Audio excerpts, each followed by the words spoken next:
This goes out to all the single men and single women. Hi, my name is Anita and I'm with Better Love Movement. I want to issue this invitation to you to join us over on Skool. I want to give you a free 30-day trial to Singles Seeking Soulmate, where you can join us in learning all the relationship skills that you're going to need to find and keep the person of your dreams. Just email me today at info@betterlovemovement.com and I will get that invite sent out right to you. Thank you, and I hope to see you soon. All right, good morning. I'm headed out of Starbucks and I'm having my first pumpkin spice latte of the season. It's not even September, but I said, you know what? I'm just going to do it. I'm just going to go for it. And I dropped my phone. I got this new case on my phone. Dropped my phone. The back of my phone is shattered. And I'm talking to y'all on it right now. So I'm not taking this case off because I had already made a decision that I was going to get a new phone. I said I need to get a new phone and a new, super duper protective case. I need to go ahead and get a 16 or whatever it is, wherever it is now. I need to get a new phone.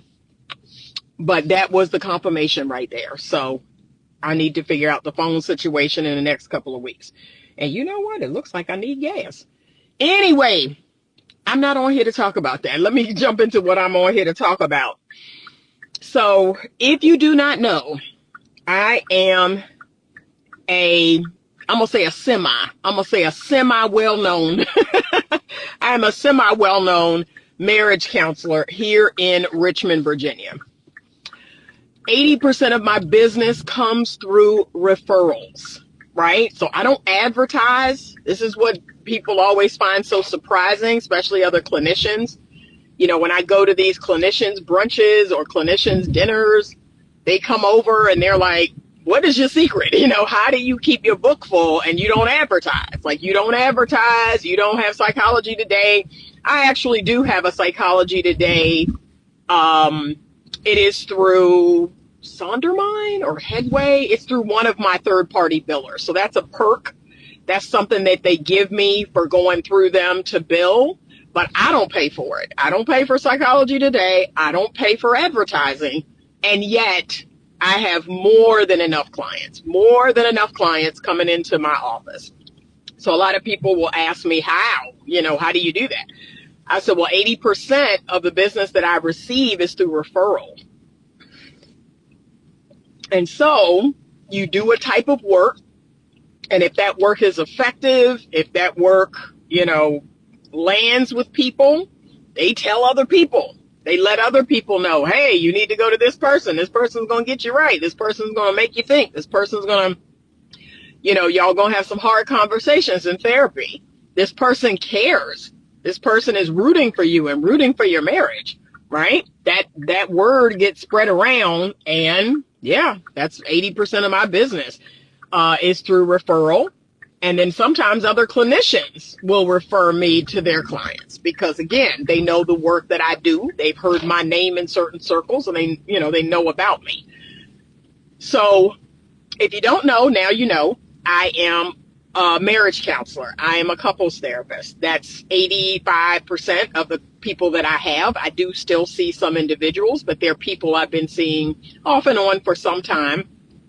So if I ever saw you as an individual, I do allow you to continue in my practice or come back to my practice and we can still continue that work. But if I'm being honest, the work that I'm most passionate about is working with couples. That is what I'm really passionate about. That's what energizes me. That's what makes me feel purposeful out here in the world, is trying to help couples get their act together. Okay. That is the way that I still, after all these years, help children. So another thing to know about me is I am very, very passionate about children. I am very passionate about helping children in the world to thrive, to grow, to learn, to be their best self. And one of the ways that we can do that is by helping the parents of children. We don't talk about that enough, that some of these parents don't have a clue what they're doing when it comes to parenting their children. They don't have a clue. So I help get the parents right so that they can be better parents to their children. I hopefully help their marriage to thrive. I keep their marriage together if I deem that the marriage can be healthy. Okay? I had a couple people over the years leave my practice when they announced, well, I just want you to keep the marriage together. I just want you to keep us together no matter the cost. Just, talk her into staying, talk him into staying, keep the marriage together. And I said, not if it's crappy. Not if it's horrible, I ain't. Not if the marriage is abusive. I am not going to keep the marriage together. I am going to advocate for you going your own way. That does not help me to in my business and for people to know that, hey, my marriage is going to get better. Like, that doesn't feed into my score of being a good marriage counselor. Oh, she'll keep even the worst marriage together. She'll keep even the crappiest marriage together. That's not what I'm after. Okay? Either your marriage gets exponentially better, you and your wife or husband get exponentially better, you grow together, there is real change and real, growth, or you go your own way. And that's why the very few couples that I've seen where there is abuse, it triggers me so badly. And now I've learned a lesson. There was a couple, and this was last year, y'all. Last year, a couple came into my practice. They had a long history of physical violence. And the first session I had with them, like, there was countertransference. Like, I got triggered. And I held it together. The male of the couple, he was going off. He was tripping and going off and, well, I don't want to do this and blah, blah, blah. And I was blessed to God. I was like thankful to the Lord that he said, yeah, I don't want to do this. I don't want to come back here. I don't want to talk to her. I was just so thankful because in my mind, I was thinking, soon as this session is over, I'm going to tell you not to come back. I'm going to tell you I can't work with you. I'm going to refer you out to other therapists because that's how triggering it was. Like, I can't do the physical abuse. I can't do the emotional abuse. And I'm not going to sit here and tell another woman to do it. Yeah, you can work it out with him. And there had been physical abuse. No, you can't. Like, I ain't going to tell that lie. I ain't going to tell that lie. I have to be my authentic self. I'm not going to sell her that lie. That ain't coming out of my mouth. This man has a long history of physical abuse. And I'm supposed to sit here and show you how to make it work? Nah, that's not going to come from me. So I had made up my mind mid-session that I wasn't going to see this couple again. But right at 1:45, that's when he went off and he decided he was done and he didn't want to do it and he didn't want to talk to me and he didn't want to, so I was like, "Whoo, Lord, thank you, Jesus. Thank you for giving me that way out because, yeah, I can't do it." But the message today is to work on your marriage. And I'm specifically talking to people who are married. If you are not married, if you are just in a relationship with a person, I hate to be the one to tell you this, but in my humble opinion, that doesn't carry as much weight as the commitment of marriage. Like, you can wake up today, okay, when you're in a relationship, and look, this even if you living together. This even if you living together. This even if you own a home together. You got a dog together. You got some kids together. But you can wake up today and decide you don't want to do this no more. You can get all your stuff and back up a truck to the house and fill that truck up and go on about your business. Now, you do have some things to work out if you own a home, if you have some kids, if you got a dog. But legally, you free. You free. You go about your business, right? You free. Legally, I mean, other than, like I said, you maybe go to court for child support or, you got to figure out the legalities of the house, but you're free. You are free. You are scot-free. Okay? So there's a level of commitment that marriage brings to a man and a woman. Okay? This ain't for play. Because to me, what you're doing, if you're not married, is you're playing house.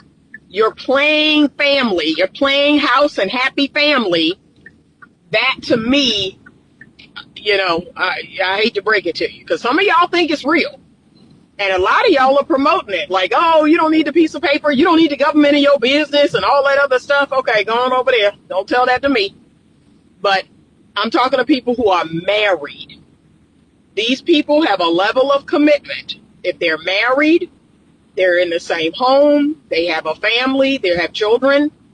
I'm going to fight for your marriage. I'm going to advocate for your marriage because the devil hates your marriage. So that's the number one thing you need to know about me. As long as that marriage isn't, abusive, chronically physically abusive, emotionally abusive, like if the abuse, is just chronic and ongoing, yeah, I'm gonna tell you to go about your business. But if there is just dysfunction, if there is toxic behavior, because we all can be privy to toxic behavior. I know I was when I was young, right? If there is just not getting along, if there is boredom, if there is loneliness, there's a whole lot of things that can go. Let me just say this.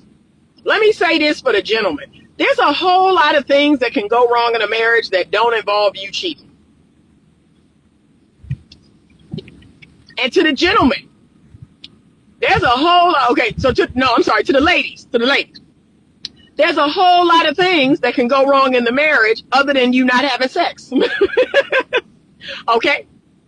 So for the ladies, it's the cheating. And for the men, is I'm not getting them. But guess what? Ladies, you could be having sex with your man, and it still is not a healthy marriage. And gentlemen, you could be faithful to your woman, and it's still not a healthy marriage.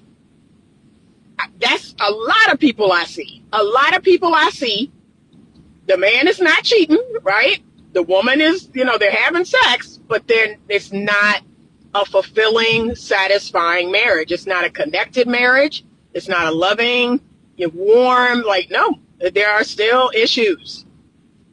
But y'all think the linchpin of everything is cheating for the man and not getting no sex for the woman. No, there are other issues, and we have to talk about it. And we have to stop acting like they don't matter.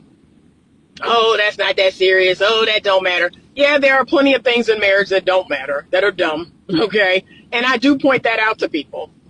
Yeah, it's a you problem. You're being particular, you're being, anal about certain things, yeah, you're going to have to increase your capacity. This is when I say increase your capacity, for tolerance of things that really don't matter. Just increase your capacity to tolerate the toothpaste cap off the tube, or the toilet seat being up, or a towel being on the counter. No, that's dumb. Okay? Or, oh, there's a knife on the counter after you made a sandwich. Come on, just increase your capacity. That's not ending your marriage material, okay? But please fight for your marriage. So, where I got this idea from? So, Eva Marcel, her and her husband recently, now this is the word on the street, I have to confirm this, but they recently reconciled and remarried. And when I tell y'all, I couldn't be happier. I could not be happier. I was like, praise God. Because if I'm being honest, I think the reason for the rift was not abuse. It was not anything abusive. And I'm not going to say it was something dumb. It mattered to her. But it wasn't abusive. And I think them being apart, and maybe her seeing what's going on out here in the world, and that's another thing, y'all. I cannot tell you how many times couples bust out laughing, right? When they come in and I announce, look, okay, look, I don't know what your little friends told you. I don't know what your brother or sister told you, or your auntie or uncle. I don't know what they told you. You get out of this marriage thinking that you're going to somehow do better.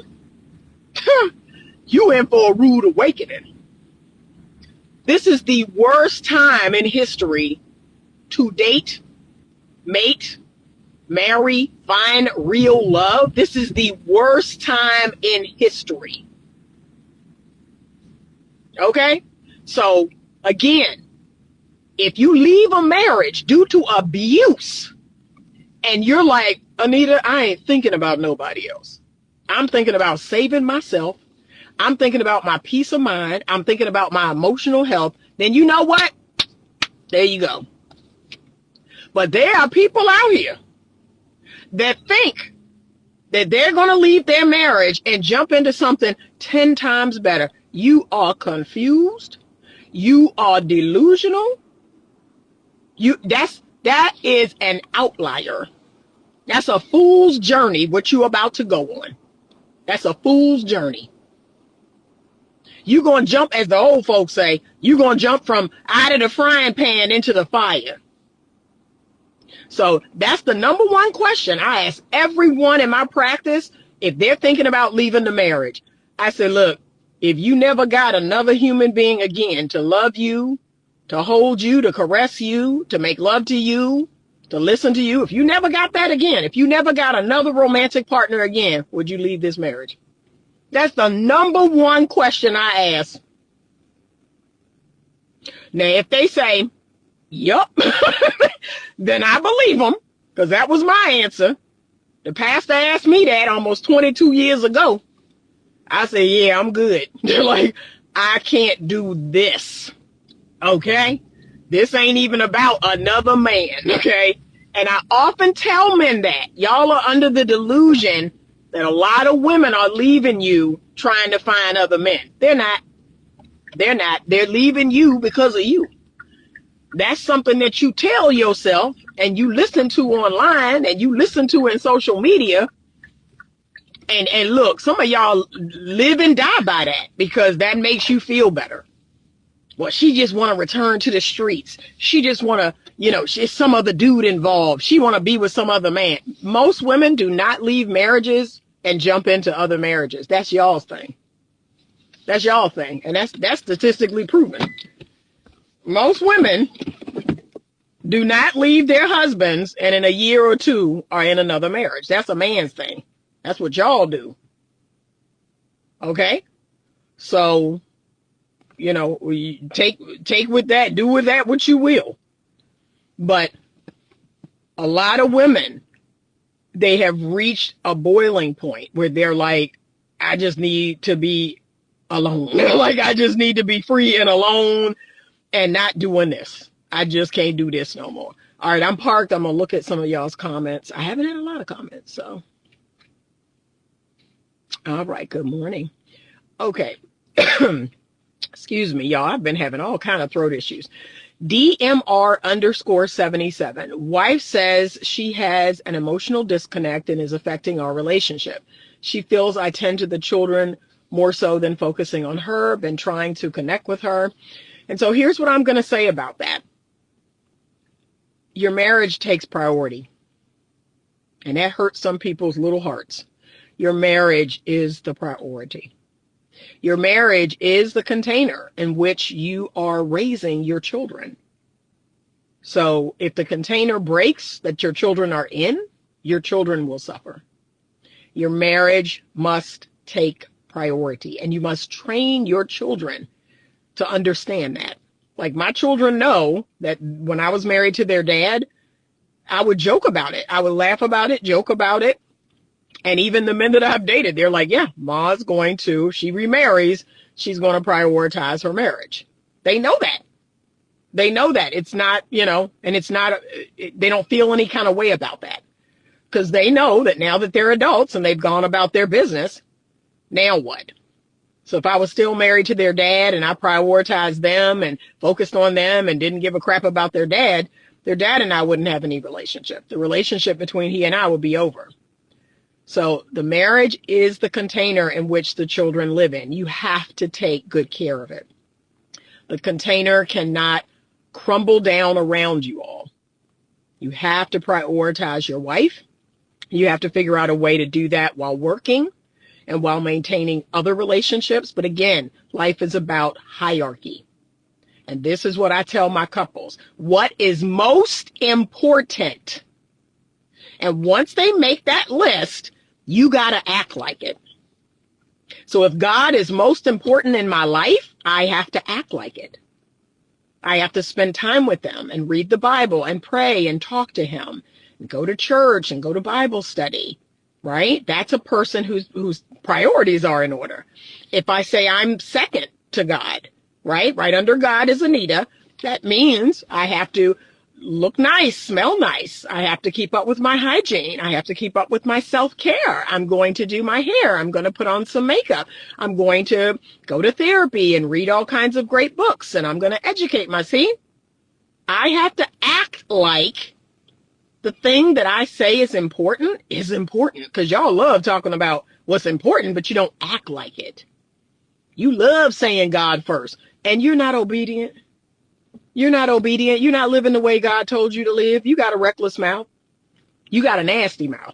Like I told y'all, there is nothing more offensive to me than a female who curses. I think that, like I said, I can't listen to Cardi B. I cannot listen to Cardi B because to me, it's like trash.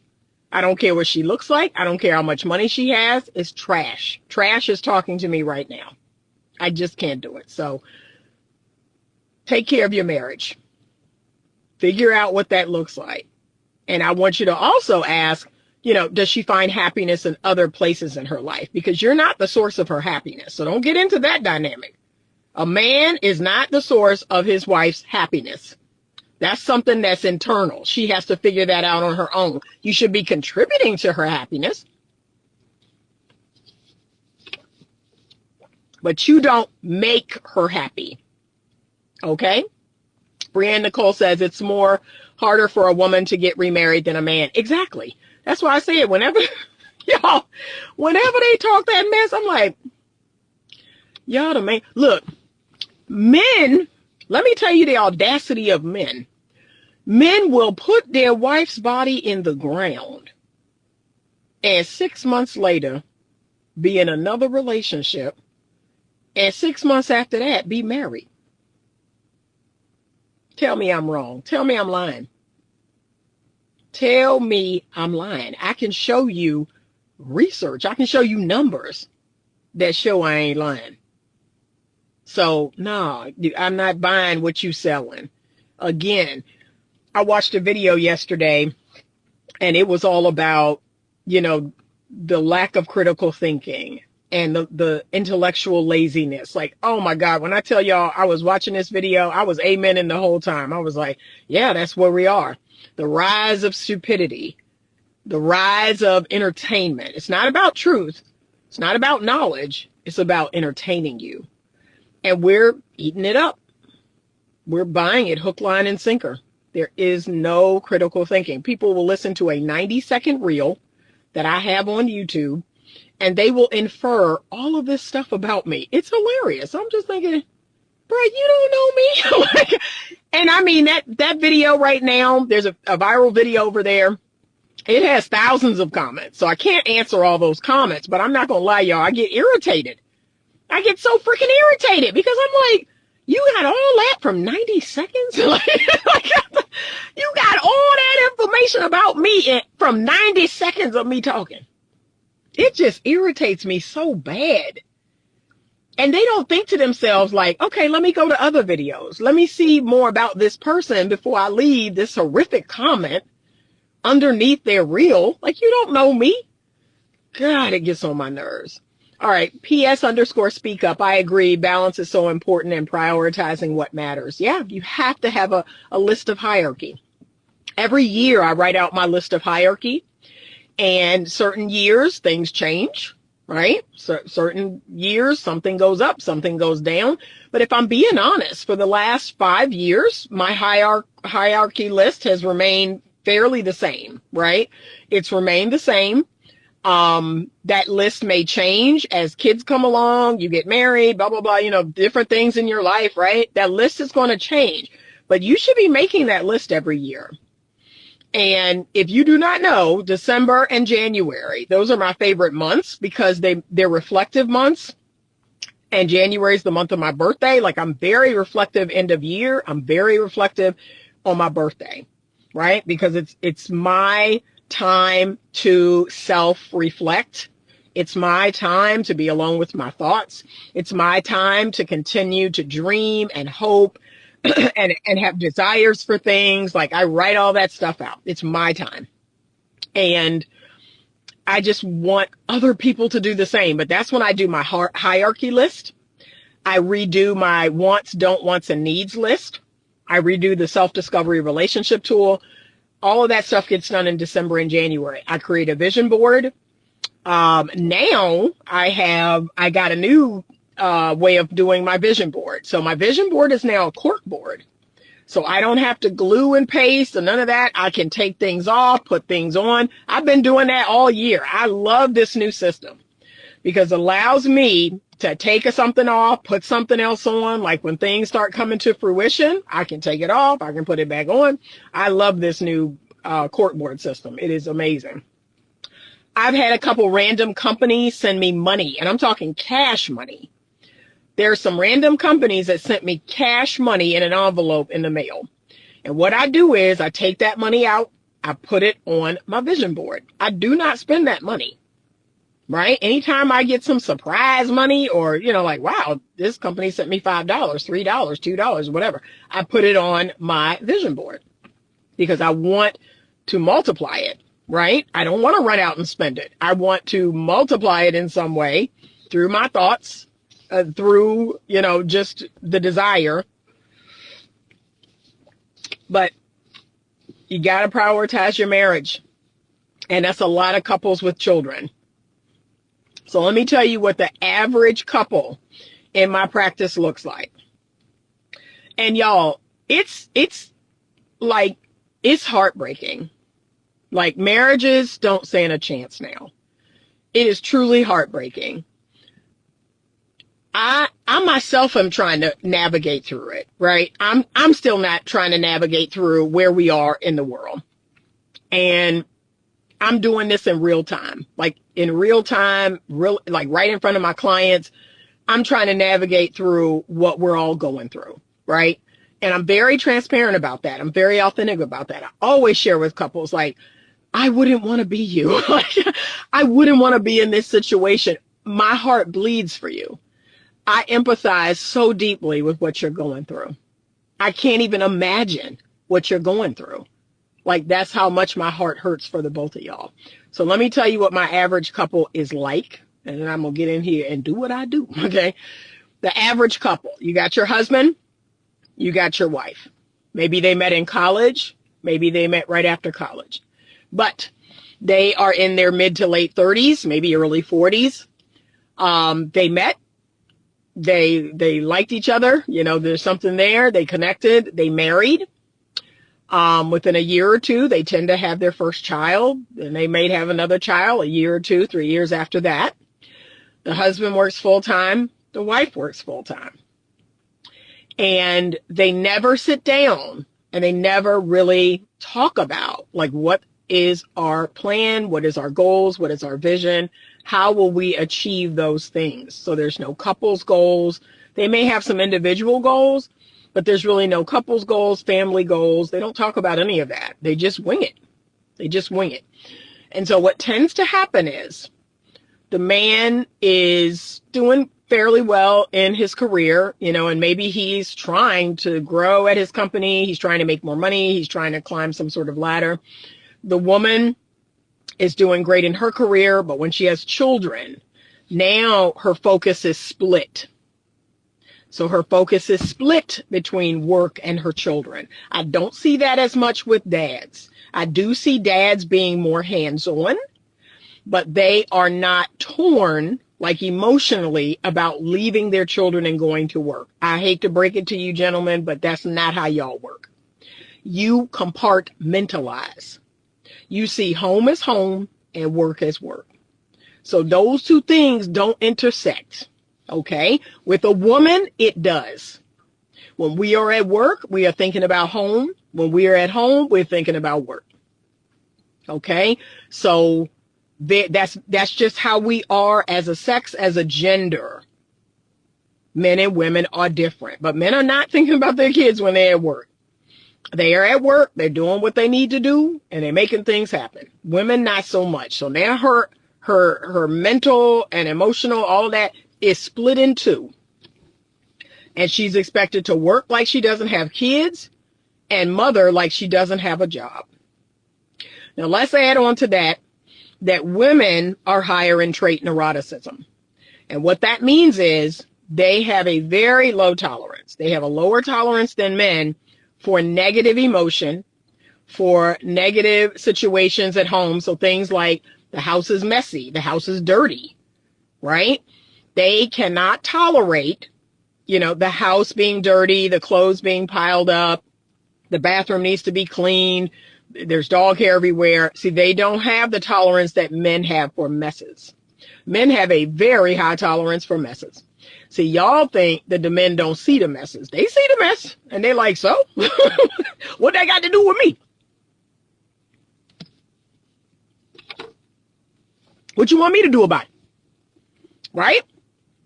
But women, because of how we are wired by God Almighty, we are like, oh my God, we got to do something about these clothes. We got to do something about this kitchen. We got to do something about this clutter. We got to do something about this bag. Like, we just can't do it. We just can't do it. We can't live in this type of environment. And the men don't understand what's wrong. What's the big deal? And, I do help out.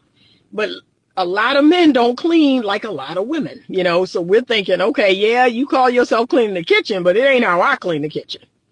And yes, there's a part of us that needs to just, let that be. But now we're feeling this strong pull to do all these things in the house. So we got our children, we got the home, we got, all these things related to the children and the home. Then we got a full-time job. And the husband, he's doing his best. He's coming home. He's trying to bring home food or cook a little something. He may throw some loads of laundry in, because he sees his wife is stressed. She's freaking out. Okay, let me do a little something. But again, it's not top of mind for him. Geez, my phone died. Well, not died, it overheated. Another reason why I need to get a new phone. So I'm actually going to work on that today, because I'm sitting in my car. It's 70 degrees outside. I have the air conditioning on and my phone is overheating. But anyway, I digress. I'm going to return to my statement. So that's your average couple that I see. The wife is pulled in multiple directions. The husband is not a bad guy. I mean, he's doing his best to provide financially. He's doing his best to help out at home, albeit it's not as much as she is. He's doing his best with his children, right? I mean, he's not a bad guy. You do have husbands that don't do anything in the house. They don't help out with the kids. Like, that husband exists too. For the men out there who keep saying, oh, you're lying, you don't know what you're talking about. Yeah, no, that guy exists. That guy exists. I have a couple of male friends that don't believe that guy exists. Yes, he does. That man who doesn't really do much in the house, all he does is bring home his paycheck. That guy still exists today. That guy is still a thing. Let's not act like that guy is not still a thing. He's still a thing. And that's woman's work. That's what women do. That guy's alive and well, okay? But the woman feels pulled in all these different directions.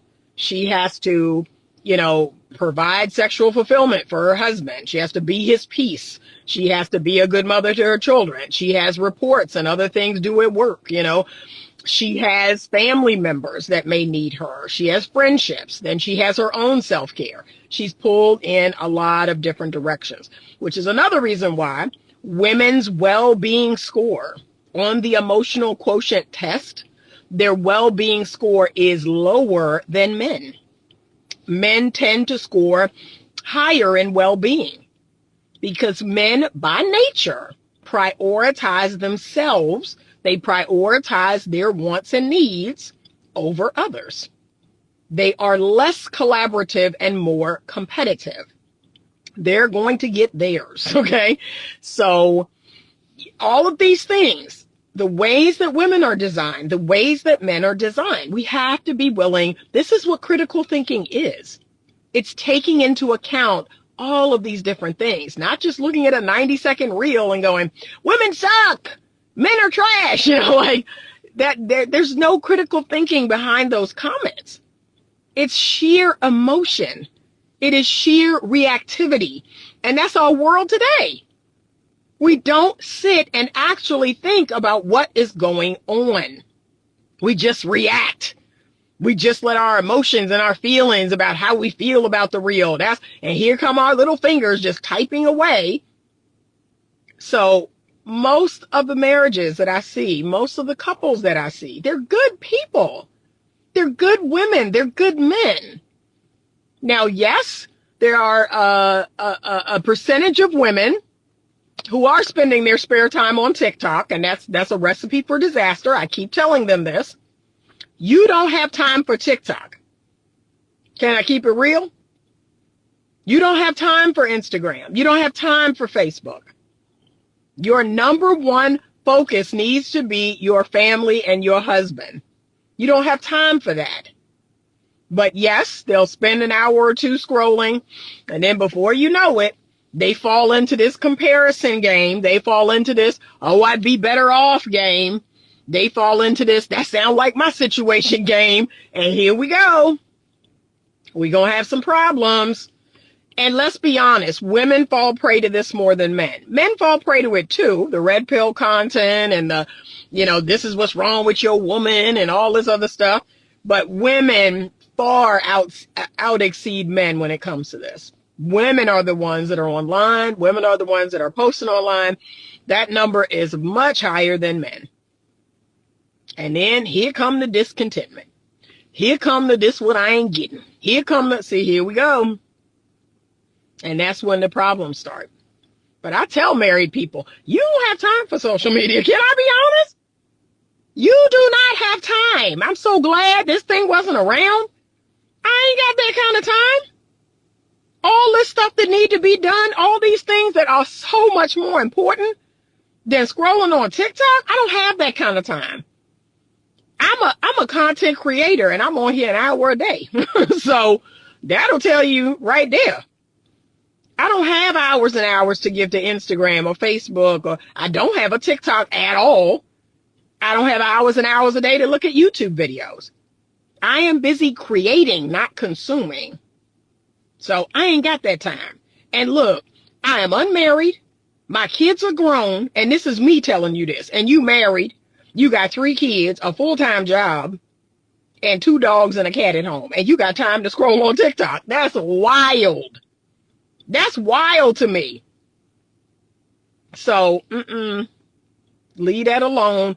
Please prioritize your marriage. Focus on your marriage. Make sure that container is good and strong. Then you focus on your children. You focus on your spirituality. You focus on your physical health. Like a lot of people will say, but I'm confused. It's all these things I got to do. Okay, but I want you to prioritize them. You have to prioritize them. God first, then Anita. And anything related to Anita. So right now, my physical health is actually incredibly important. I have a brain MRI coming up. I just had a sleep study on Sunday. I had a knee MRI last week. Like, Anita is focused on her health and longevity. I'm working on my diet. I'm trying to tighten that up even more. I can't do my physical stuff the way I want because I'm in this boot, y'all. They done put me in this boot. I can't run. I can't walk. Can't ride my bike. All I can do is lift. That's what I'm working on right now. Just lifting and doing calisthenics at home because I can't do the other stuff I want to do. But right now, my health is top of mind. I ain't no spring chicken no more. So now I'm like, okay, what I got to do to stay mobile? What I got to do, to keep moving around, to sleep better at night. And it's not vanity. It is literally like stay healthy and stay alive. It's not vanity. Everybody keeps saying, oh, you just want to, beat the clock and you just want to look young forever. It's not about that. I want to move around forever. So once you become immobile, that's when the decline starts. So no, I can't have that happen. But yes, you're going to have to prioritize. You have to prioritize life. That's required. And then act on those priorities.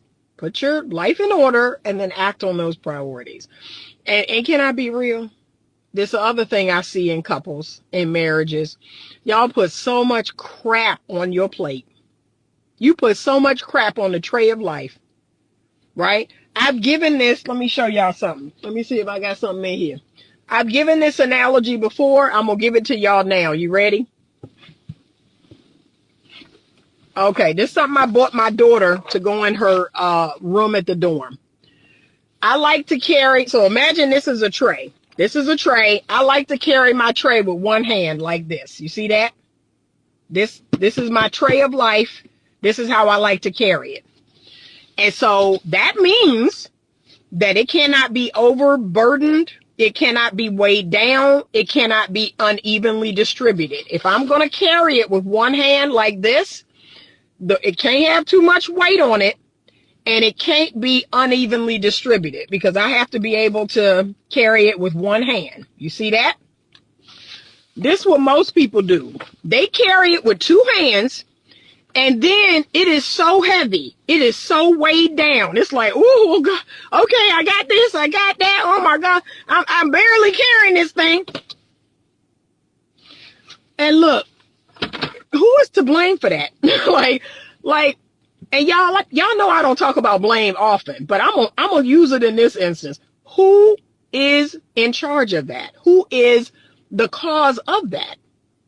Why is your tray so heavy laden? Why is your tray so full of stuff that, number one, you can't carry it with one hand? You need two hands to carry it, and then you can barely carry it with two hands. You have to take a look in the mirror. You have to. And look, I hurt people's feelings so bad. I said, look, you ain't got time for no dog. You ain't got time for no cat. You don't have that kind of time. And y'all got 5 dogs? I can't make this up, y'all. Y'all got 5 dogs at the house with 3 kids. Your mama staying with you. Your uncle Henry staying in the basement. And then your sister and her daughter got put out. So you take them in and you wonder why you overwhelmed. Now you're taking on a project at work. You're trying to go to get your master's part-time. All these decisions are nothing but y'all. You're making these decisions that are creating this overwhelm in your life. I kid y'all not. I must have been 45. I was 45 when I figured out I'm doing this to myself. I am the cause of these issues. I'm taking on way too much. I'm doing this to myself, and I need to stop. I was 45. I was 45, y'all. And from that day forward, every decision I make, I'm like, no, you're doing too much, Anita. You're doing too much. You're taking on too much. Don't you say yes. Don't you say, nope, the answer is no. I check myself. I do not put myself in these overburdened, because look, I think about that tray. That tray gonna start to get wobbly. It's gonna need 2 hands. I ain't got 2 hands for it. Some of y'all need to do that. But you are overburdened, overladen. Oh God, and let me go here. Do I need to make this members only? No, I think the average person can hear this truth. Y'all are having kids. I think the average person can hear this. Y'all are having kids that if I'm really honest, you shouldn't be having all them kids. Some of y'all shouldn't have more than 1 child. Some of y'all shouldn't have more than 2 children. Because children are expensive. Children are a heavy emotional burden. Some of y'all, y'all just have back to back to back to back kids, and then you online screaming about these kids. You ain't heard of birth control? You ain't heard of the pull-out method or a condom? Why do you keep having kids and then you complain about your kids? That don't make no sense. I had one daughter, a special needs daughter. And then I got pregnant again, knowing full well, okay, that's 2 children. That's one for each of us. And the Lord blessed me with twins. So that was just a spontaneous bam, But after that, baby girl had her tubes tied. I was like, what do I need to do to get my tubes tied? Like, I'm maxed out. Can I be honest? I am maxed out. Baby girl had her tubes tied. And then I had a hysterectomy way down the line. I'm good. And some of y'all could benefit from that honesty. You ain't got no business having multiple kids because you cannot handle the multiple kids. Right? And so now, if they hear, you got to deal with it. And stop doing dumb stuff like you got to work full time. You got 4 kids. Now you want to go back and get a degree. You can't do that. You can't do all of that and do it well. Well, I really want to get my master's. And I know I got these 4 kids. And I know I got to work. And my husband work. And he the deacon at our church. And then he want to start a business. Y'all are the cause of your own problems. And then when I say it, I'm wrong. Well, you act like we can't do. Not right now. Not right now, you can't. I tell the wife, you may have to wait until your kid's in high school before you go back to school. I know you don't want to hear that because y'all really believe you can have it all at the same time. Every time I announce that to a person, they act like they ain't never heard that before. What? I thought I could do everything. No, you can't. No, you cannot. You cannot be the best wife or best husband you can be and work full time and be the best employee you can be and go to school and be the best student you can be and have a bunch of kids and be the best parent you can be and have a dog and a cat and be the best pet owner you can be and have mamas and daddies and friends and siblings and all and be the best. See, you can't do all that. Because then you in my office crying on my couch about how overwhelming life is. The life that you chose. The life that you chose is overwhelming you. It's just too much. I can't do it. Make better choices. And you know what? There are things that you can drop clean off of that tray. But because y'all are hard-headed, because you don't want to listen, because you don't want to feel like a failure, because whatever, you gonna keep soldiering forth. You're going to keep trying to do it. You're going to keep feeling bad. And then I can't help you. I tell people like, yeah, you can keep doing this if you want. You're going to get the same result. You're going to feel exactly the way you've been feeling. See, I can't help you. Don't come in here because I don't know what to tell you. You want to do what you want to do, which is the same thing over and over and getting the same results. But sometimes we have to make radical changes. I have had that period in my life when I turned 40. I said, I can't keep doing this. I cannot keep living like this. This is not my life. I remember it like it was yesterday. I woke up. I said, this is not my life. This is not the life that God has for me. There's so much more out there. Thank you, Alta, for buying a badge. I appreciate you this morning. Right? And then I just made some radical shifts. I made some radical changes in my life. I said, I can't keep doing this. Some of y'all need to do the same. I hate to break it to you. But work on your marriage. That should be your priority. Not getting a bunch of degrees and getting a bunch of promotions and, all that. No, work on your marriage. That's the foundation of it all. That's the person that when the company lays you off and when you don't get that promotion or, you don't finish your degree or when you're old and can't work, that's the person that if you invest in them properly, you'll get a return on that investment. They'll be there. Yeah, a lot of y'all take your marriages for granted. A lot of you. And then you get out of it and you like, oh shoot, I might have had something great. Like, I might have been with somebody that had sense in their head, because most of the people out here don't. These people out here today, and look, I'm talking specifically to the people who met their person over 10 years ago, over 15 years ago. If you are 10 or 15 years into your relationship, your marriage, baby, you better work on that marriage. You're going to be in for a rude awakening. They don't even make people like that no more. 10 years. 10 years ago. That's how different people are. These people don't care about nothing. They don't care about nothing and nobody.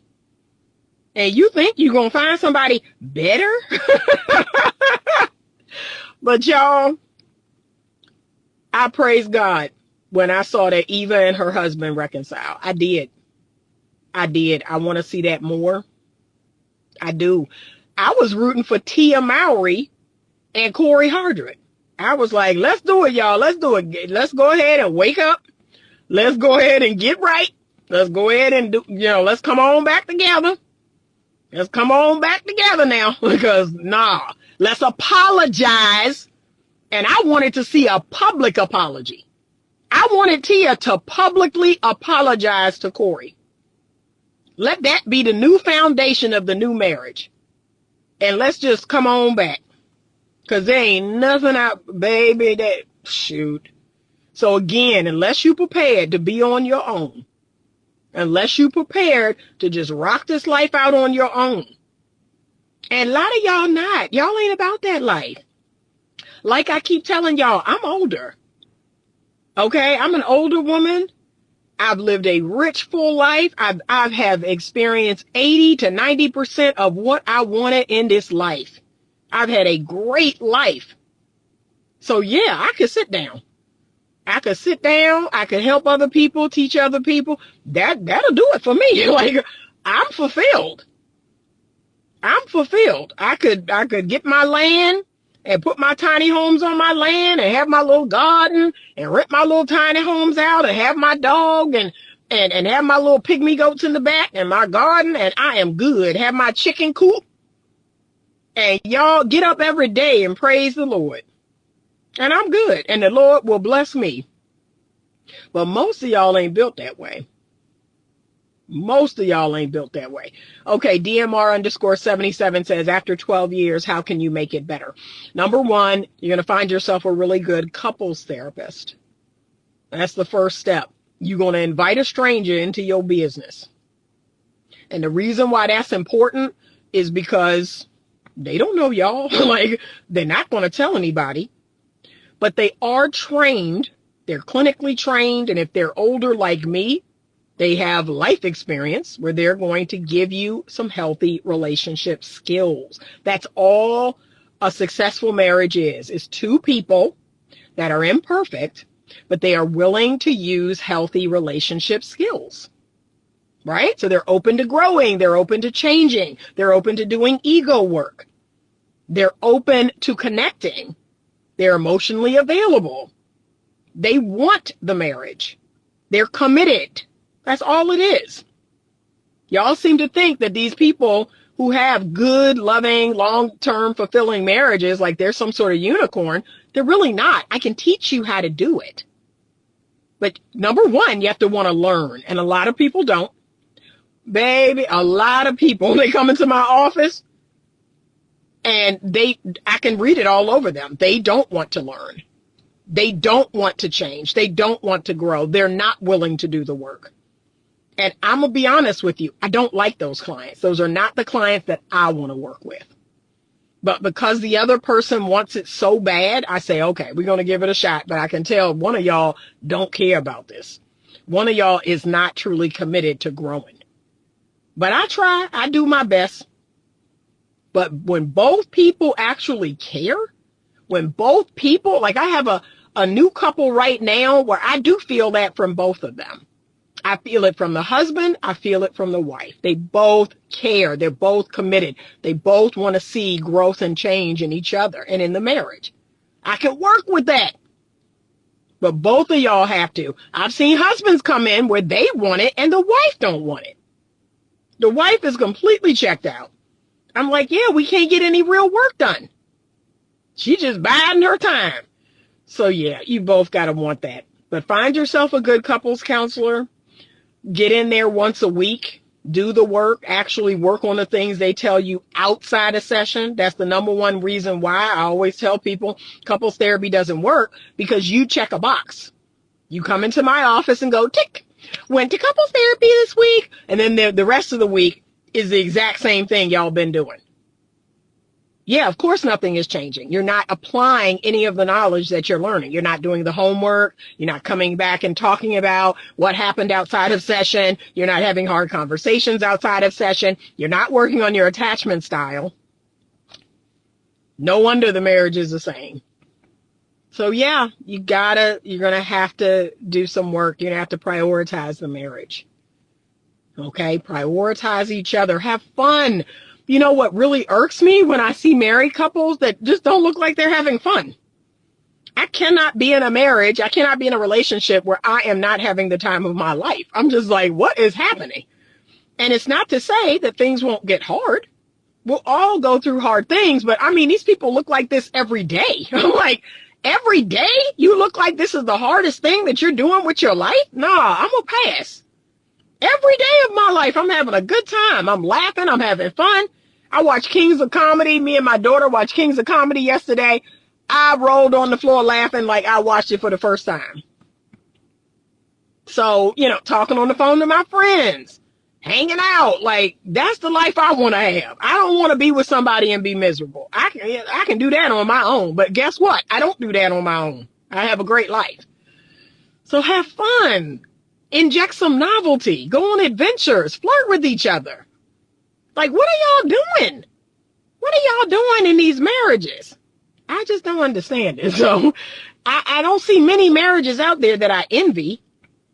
But golly, I'm just so glad. Like I said, I was rooting for Tia and Corey. I was. Just go on back, baby. Like I said, you ain't leave because of abuse. And I say this every single time. When there is no abuse present, there will be regret. The man will regret it. The woman will regret it. There is no abuse present. I don't have regret about leaving my marriage. Y'all ain't never heard me say, I regret leaving my marriage. My life has done nothing but this ever since I left my marriage. Okay? So, again, when abuse is present, and you're like, I'm trying my best to stop this abuse in this marriage, and I'm not getting anywhere. I have to get out of this situation. But most marriages don't end because of abuse. And that's why you got women crying on the internet and he done moved on and he got a new girlfriend and all this other crap. Be wise. Be wise. Y'all falling for the oldest trick in the book. And look, listening to other people that ain't in your marriage telling you what to do with your marriage. And then when you do it, they don't have none of the consequences. Why are you going to take advice from somebody where they don't have to experience the consequence? That don't make no sense to me. I'm going to make all the decisions in my life because I'm going to deal with the good and the bad that comes with the decision. That don't make no sense to me. How do y'all let other people talk you out of your marriage? How do you let the internet, like, can we be honest? How do you let TikTok, Instagram, Facebook talk you out of your marriage? Like, you are basically announcing, I'm an idiot. I can't think for myself. I don't know what to do. I'm letting strangers tell me I need to get a divorce. Oh my God, I cannot make this up. All right, y'all, I gotta go in. Because my client gonna be here at 11 o'clock. Work on your marriage. Get a good couples coach. I do couples coaching from anywhere in the world, anywhere you are. If you want marriage counseling, you have to be in the state of Virginia because that's the state I'm licensed in. I am in the process of getting licensed in North Carolina, in Georgia, and Florida. Okay, so I'll let y'all know when that comes through. But I do couples coaching, and maybe you can benefit from that. All right. It is a more robust, vigorous program than even marriage counseling. But get help if you need it. Swallow your pride, check your ego, and invite a trained clinical professional into your marriage, preferably someone godly, someone Christ-like, someone who's a believer, who actually believes in your marriage, who's rooting for your marriage. Okay? And let that person help you. Let them teach you the skills you're going to need. Okay? Hunter Boy says, what about infidelity? So infidelity is a form of abuse. I experienced chronic infidelity in my marriage. Infidelity is a form of emotional abuse. So yes, you may, and I mean, technically it breaks the godly covenant. That's why the Bible says, if that person breaks that covenant with you through infidelity, the marriage is over. Now, for some people, it doesn't have to be. They can come back from infidelity. But for a lot of people, the marriage is over. They cannot repair the trust. They cannot, respect the person anymore. And so the marriage is over. And especially if there's chronic infidelity, that is a form of emotional abuse. That is a horrible thing that you're doing to another person. So yeah, go about your business. If there is chronic abuse in your marriage, neglect is a form of abuse. If you are being neglected in your marriage, if you're not being touched, if you're not having sex, if you're not, being loved and properly cared for, that's a form of abuse. You are being abused. So go on about your business. If your wife wakes up and says, yeah, I ain't never sleeping with you again. Yeah, you can try to work through that. You can try to, but if she hunker down and say, nah, I ain't doing that no more, that is a form of neglect, which is a form of abuse. Go on about your business. Okay, that's it. All right, have a great rest of your day. I can't believe how the temperature is dipping. So it's 70 right now. So we're definitely headed into fall.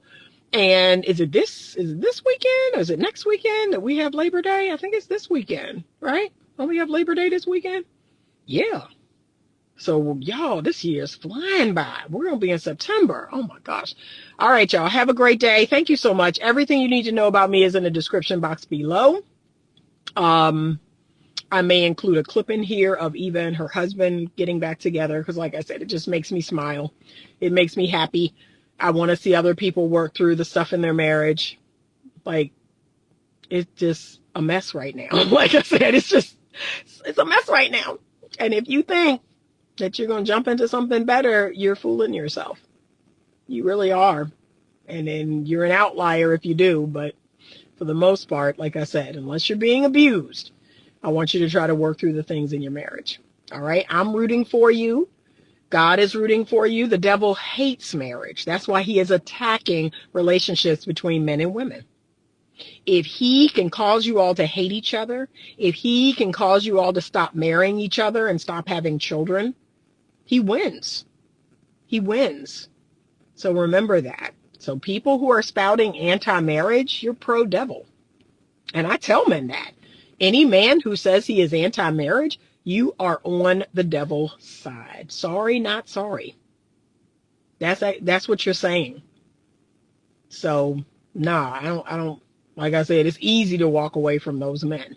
And they love talking about the government. They love talking about family law and all this other stuff. I don't care. If you are anti-marriage, there's only two sides, sweetheart. There's only two sides you can fall on.